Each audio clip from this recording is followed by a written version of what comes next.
the man never expected that after being reincarnated into another world, he would end up as a mere gateguard in the Demon King's castle. What surprised him even more was how weak the hero's party was. Even the hero's strongest strike could be crushed effortlessly with a simple raise of his hand. Defeated so easily, the hero thought death was certain. But strangely, Jack did not kill them. During the battle, he fell in love at first sight with Lisa of the hero's party, and so he carried the unconscious four to a nearby human village. The Demon King, upon hearing this, was unconcerned. After all, if the hero couldn't even defeat a gateguard, how could he possibly be a threat? Soon, a month passed. During this time, the hero challenged Jack many times, but without exception, all ended in failure. Neither physical attacks nor magical spells could harm Jack in the slightest. This left the hero's party in despair. If they could not defeat the Demon King, the world would surely fall. Time was running out. At that moment, Jack proposed a deal. If the hero left Lisa behind, he would allow the other three to continue on to challenge the Demon King. The hero immediately refused, but the party's mage insisted they had no choice. After all, Jack had many chances to kill them, yet never did. Perhaps this time would be no different, and saving the world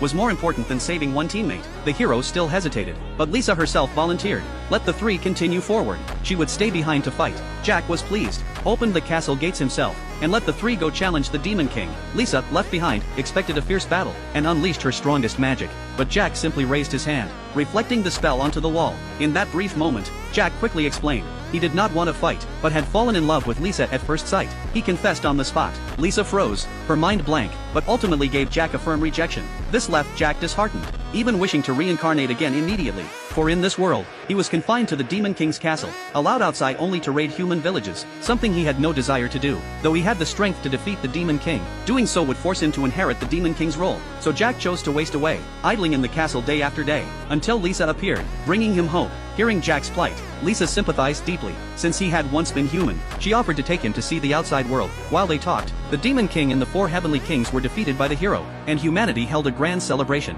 Jack was finally free to leave the castle and step into the world outside. The first thing he did was break off the horns that symbolized the demon race, then register at the Adventurers Guild. With power surpassing the Demon King, Jack quickly rose from F rank to D rank, becoming the talk of the town. When Lisa heard the news, she immediately sought Jack out, asking him to pause his quests, for she had something important to tell him. At Lisa's home, she revealed the truth. Since the Demon King's fall, nations were restless. War could break out at any moment. Many countries had even sent proposals of marriage to the hero. With Jack's strength, he would inevitably become a famous S-rank adventurer. At that point, nations would surely try to use him. If his demonic power were exposed, the consequences would be dire. So Lisa asked Jack to leave the Adventurers Guild. She offered to hire him personally, though she lacked the money to pay an S-rank adventurer's wages. She promised to do anything within her power for him. Jack refused without hesitation. No matter how many beauties sought his hand, to him, only Lisa mattered. Lisa smiled at his words. Since that was the case, she no longer tried to stop him from staying in the guild. Just then, Lisa's mother entered. She told Jack that many had recently proposed to Lisa,